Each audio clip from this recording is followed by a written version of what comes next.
بسم الله الرحمن الرحيم. الحمد لله رب العالمين والعاقبة للمتقين، والصلاة والسلام على نبينا محمد وعلى آله وأصحابه أجمعين. أما بعد، فنتابع درسنا من كتاب المبادئ المفيدة في التوحيد والفقه والعقيدة لفضيلة الشيخ العلامة المحدث أبي عبد الرحمن يحيى بن علي الحجوري حفظه الله تعالى. اینک ما درس‌های خود را دوام می‌دهیم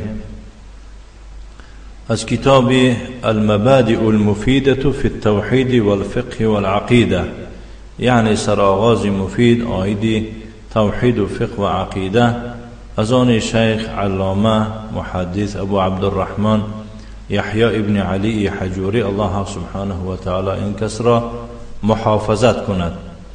درس ما آغاز می‌یابد تحت رقم 23. شیخ می‌فرماید فاذا قیل لك کم اقسام توحید الله عز وجل، پس اگر تو را پرسند توحید الله عز وجل چند قسم است. درس نگه کسودی؟ فهمیدی؟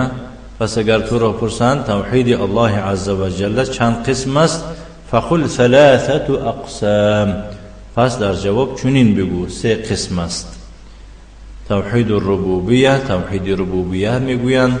دویم توحید الالوهیه، توحید الوهیت. سوم توحید الاسماء و الصفات، توحید نام و صفات. توحید ربوبیت هر یک کارهایی که از دست بنده نمی آید، بنده و یا را کردن نمی تواند، هیچ کی کردن نمی تواند، انجام دادن نمی تواند، فقط الله می تواند کردن. وی چی میگن؟ توحید ربوبیت میگویند. مثلا مانندی باران باراندن، برف باراندن، شمال دادن، به یک کس فرزند دادن، یک کس زنده گردانیدن، یک کس میرانیدن، همین ها را یگون کس کردن میتونه غیر از الله، هیچ کی نمیتواند. همین کارها در توحید چی داخل میشن؟ در توحید ربوبیت داخل میشن. فهمیده باشید؟ توحید الوهیت هر آن کارهایی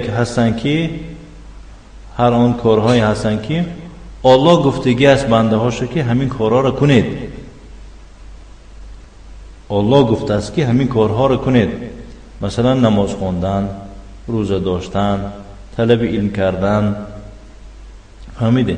با آداب شدن، فهمیده؟ همین ها رو کی گفته همین کارها رو کنید؟ الله گفته است. و از بعضی کارها چیکار کردگی است؟ منع کردگی است. دروغگویی نکنید، غیبت نکنید، حقارت نکنید. همین ها را به جا آوردن در توحید چی میشن؟ در توحید الوهیت داخل میشه. یعنی اینها را آدم باید که فقط برای الله وجا بیارد. نماز میخونی برای الله، طلب علم میکنی برای الله، فهمیدی؟ نه فلان بینر، یا که مثال گیریم نه برای خاطر اون که من درسم تیز گذرونم در پلانشت بازی کنم، این خیلی مقصد نباید نباشد. اما خیلی است نمیده. سیم توحید الاسماء و الصفات، سیم نمود توحید نام و صفات ها بوده است. یعنی الله سبحانه و تعالی نام دارد و صفات ها دارد. الله میگویند رحمان، رحیم، هم خیلی است، ملک، قدوس، سلام، مهيمن، العزيز، الجبار، المتكبر و هكذا. همین نام و صفات های الله را باید که انسان دگرگون نکنه. فهمیدین؟ پیش از دستی خودش هر خیل معنی داد نکنه. فهمیدین؟ مثلا الله دست دارد. فهمیدین؟ اگر یک کس پرسد که چه خیل دست دارد، میگیم نمیدانیم. ما ایمان آورده هستیم که الله دست دارد، زیرا که خبر داده است، اما ما رو نگفته است که دستاش چه خیلی رنگ دستای کیند. الله بالای عرش برآمده است. خیلی میگوید که الرحمن علی العرش استوى، یعنی اللهی که رحمان است بالای عرش برآمد. بالای عرش برآمدن میدونیم، یعنی استوا بالا برآمدن میدونیم. خیلی استوا بالا شدن، بالا یک چی برآمدن. اما ما ایمان آوردگی هستیم که الله بالای عرش برآمده. فهمیدی؟ اما چی خیلی برآمده است؟ یک کس پرسید که چی خیلی برآمده است؟ نمیدونه میگه، لیکن با برآمدنش ایمان آوردگی هستیم که بالای عرش برآمده است. فهمیدی؟ نه. خب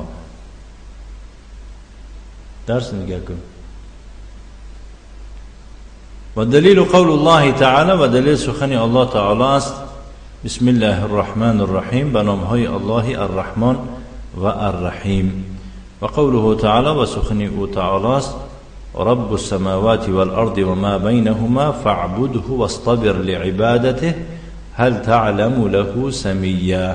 پروردگار آسمان ها و زمین و آنچه میانی آن دو است، پس او را عبادت کن، بر عبادتش شکیبا باش، یعنی با صبر باش.